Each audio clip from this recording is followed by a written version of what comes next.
Idol, try mo naman tigil build.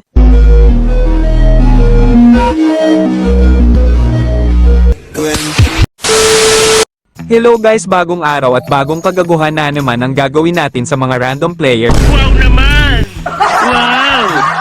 Bago natin simulan, gusto ko lang i-shoutout si Al Cabrera, si Sherwin Cab Ogoy, at si Cyrus Vergara. I love you sa inyo, at wish ko lang sana bawas-bawasan na ang paglulo.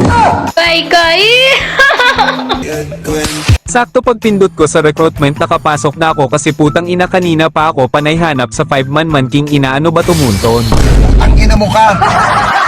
At dito kakapasok sa draft pick nag-request ako na magmamarksman. Sabay patite sa recent gold matches para magbukhang malakas baka hindi ko na naman matuloy yung plano ko. Tuloy mo yan! Bahala ka sa buhay mo! Ako na gold lane. Gusto mo nga sa langit ha? Pag di mo yan maayos, report ka sa akin. Nag-adjust na ako ha. Ha? Anong pake ko? At dito sa part na to mukha ako yata ang pinapauna mag-show kaya ito ang sinabi ko. Mamaya na ako mag-show, baka ma-counter. Sabihin mo na, babatukan na kita eh. At sakto sa akin na ang pick kunwari magmamarksman pero ang ipipick ay walang iba.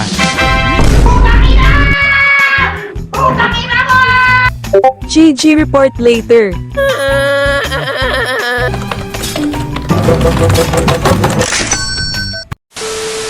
Ito simula pa lang ng game puro na lang trash talk sila kaya di ko na lang pinansin kasi nakafocus ako sa marksman tigil ko. Swift modes nga pala para kahit papano may attack speed ako.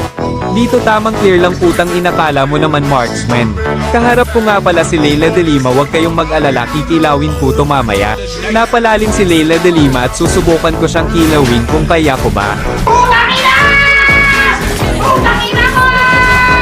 Atlas muna ang sakit pala ng damage.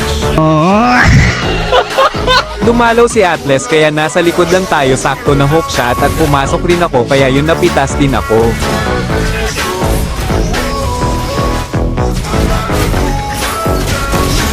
Boom bading deserve. Panoorin nyo na lang hanggang dulo.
Devotion